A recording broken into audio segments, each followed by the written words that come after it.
Ladies and gentlemen, welcome back to Chess DNA, and in this video we are covering the game 11 from Bobby Fischer's famous book My 60 Memorable Games. The game is played in 1959 Candidates Tournament against a very strong Grandmaster Paul Benko, but Bobby Fischer just destroys Benko effortlessly on the king side with a beautiful kingside attack. I have to show you this. So the game starts with e4 and c5. Sicilian Defense is on the board. Knight f3, knight c6, d4, c captures d4, knight captures d4, knight to f6, and knight to c3. So far so good. Normal Sicilian Defense theory here. Benko goes d6.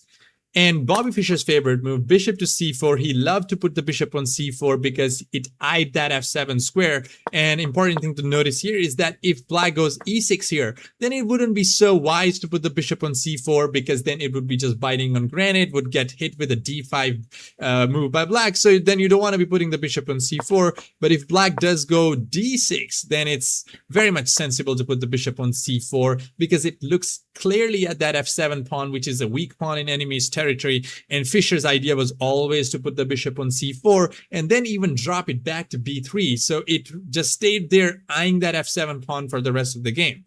So Benko plays queen to b6, and now he accumulates a lot of pressure on Fischer's knight. Now, a lot of players would love to play the knight of b3 in this position, knight to f3 in this position. So many moves are possible here. You would also maybe think about taking the knight on c6. However, Bobby Fischer's choice in this game was knight back to e2, which was a sideline, not the best move in the position, but obviously a sideline that Fischer had prepared against Benko in this game. So e6 now, which is a very good move by Benko to blunt out that bishop. And Fischer just castled, bishop e7, and now he dropped his bishop back to b3, which he always loved to do. Always, you would see Fischer in the Fischer-Sozin attack. He would just go bishop c4, keep that bishop 4 there, and sometimes even immediately put it back to b3. And his idea is that if knight goes to a5 to chop that bishop off on the b3 square, then the knight would be actually wasting a couple of tempi to eliminate that bishop. And once Fischer would recapture back with the a pawn, the a file for the rook would open up, which would give enough compensation to white for the loss of that beautiful light square bishop. So black castles here, and Fischer just slides his king very nicely to h1 square, which is one of the key ideas in these lines of Sicilian. When you have a bishop on b3 eyeing directly at that king x ring, and you want to be moving that f pawn to all the way f5 square and just challenge that e6 pawn so that this bishop would become even more powerful. But this f pawn was pinned when the king was on g1, so he just moved it to h1 to unpin the pawn so that pawn could move forward. So Benko now goes for knight a5, hitting the light square bishop on b3, and Fischer just develops his bishop to g5, putting some pressure on the knight.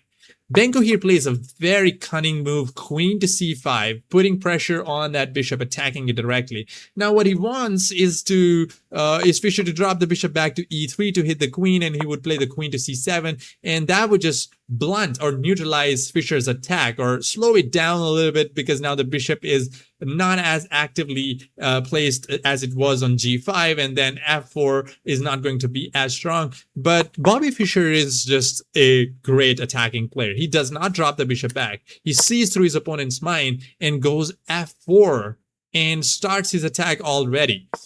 b5, Benko goes for some counterplay on the queen side, and Fischer just improves his knight to g3. Now he has ideas of putting the knight to h5 because the queen and the knight would be intersecting there. And if that queen is allowed to enter on the king side like that, then he would get a very strong attack. b4 by Benko. Now it's really important for black in this position to play bishop to b7 because his development is almost complete, but the light square bishop is still not developed. So he should immediately put the bishop on b7 because it would just put a lot of pressure on this light square diagonal, and white's king would also feel a little bit unsafe with that bishop x-raying the king. The rooks would get connected and black would be just doing great. But Benko just goes inaccurately here and plays b4, hitting Fischer's knight. But in this position, Fischer played a beautiful move. Now, I would love if you guys would pause and try to guess Fischer's move so you have a feeling of being Bobby Fischer. So in this position, obviously, your knight is under attack, so you would start thinking about like maybe moving the knight somewhere.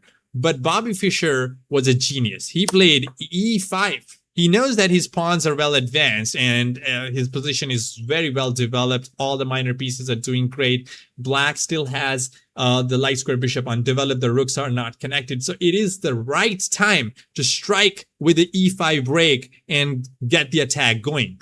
So in this position, you might ask that e5, there is a pawn hitting e5, there's a queen hitting e5, but there's only one defender of e5. So isn't Bobby Fischer just losing a pawn right away? So Benko did grab the pawn, but here's the point. Bobby Fischer did not grab it right away, because if he did grab it, then queen takes and Fischer would be a pawn down, his bishop would be under attack, his knight would be under attack. And obviously he cannot go knight e4 because knight takes. And I mean, this just looks very bad for white. So Fischer first eliminated this knight, which is the defender of the e4 square. So he first grabs the knight on f6. And now Benko realizes that he is in some kind of trouble here, because if he grabs that knight back, then knight to e4. And that's why Fischer played e5 to vacate the e4 square for the knight, eliminated the knight on f6 so the knight could jump on e4. All Fischer needs is that one square that would allow the infiltration into the enemy camps, and he just finds it beautifully. And why is that happening? Just because Benko did not play bishop b7. Imagine the bishop was on b7, would be controlling the e4 square. It wouldn't be so easy for Fischer to put that knight on e4 just like that. So Benko actually realizes that he cannot capture with the bishop because of knight e4. He would have to go back queen e7, but then knight h5. So many attackers accumulating. Again, you see that if the bishop was on g7, the knight would not be able to feel so powerful on e4 without any worry in the world. You know, the bishop is under attack here, so bishop has to go to g4, and then Fischer would have taken on e5, opened up the rook, and then some nice sacrifice are already eyeing, maybe queen g4, threatening a mate. I mean, this looks like a great attack that Fischer has built. Like now, if you go bishop g7, then queen g4 already is threatening mate. So what do you do really here? g6, then knight e to f6 check, and if bishop takes, knight knight takes check, and then king goes to h8, then there is at least queen h4 threatening mate. You have to go queen h5, the queen sneaks in, and Bobby Fischer just gets a nice attack on the king side. So Benko was a strong player, and he did realize that he did see all of that, and he decided to capture with a pawn instead.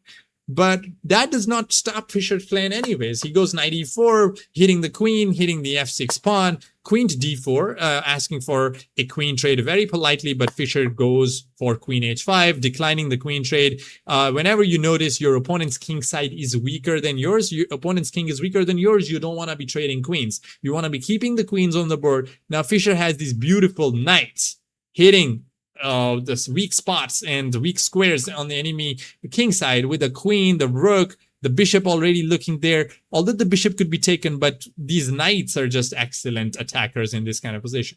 This game also teaches us that although Bobby Fischer was a great fan of the bishop pair, and he would always retain the bishop pair, he would love to do that. He would love to keep the light square bishop on the board. In this game, he senses very nicely that these knights are the ones going to be causing a lot of trouble to black king, and he doesn't mind. He already gave up the dark square bishop. Now he's ready to give up the light square bishop any moment, because he only needs these knights, the rook and the queen, to attack on that weak king on g8.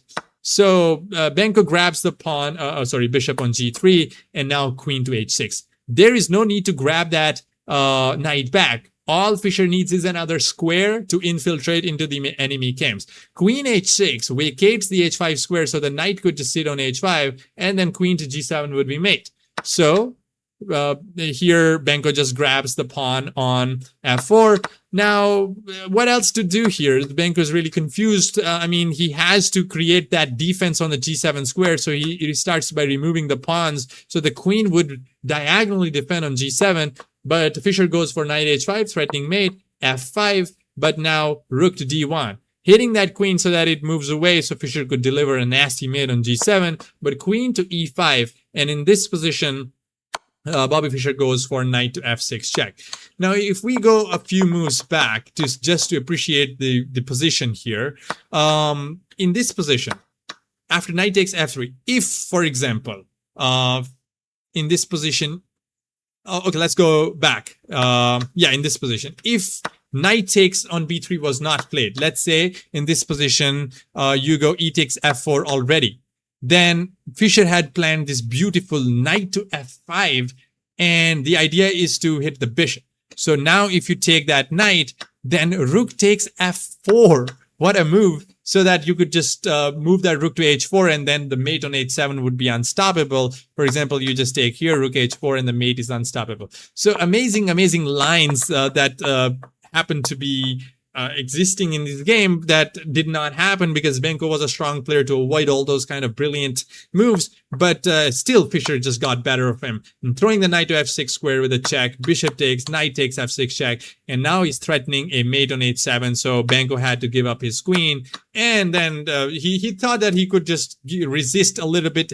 I mean, he still has two rooks and a bishop and a knight, but Bobby Fischer just swept the floor, first giving this check, forking the knight and the rook. Now you have to defend the rook, so bishop a6 defending, connecting the rooks, but now you lose the knight. So he did grab the rook, but after rook takes, Benko resigned because the queen is too powerful as compared to a rook. And this game just shows us how beautiful of an attacker Fischer was. Just sacrificing his pieces, opening up the positions. He had the right intuition. He had the right sense, which piece to sacrifice, which pieces to give up, which pieces to trade, and how to weaken the king side and then throw his pieces into the enemy king side. We have to learn these attacking, games.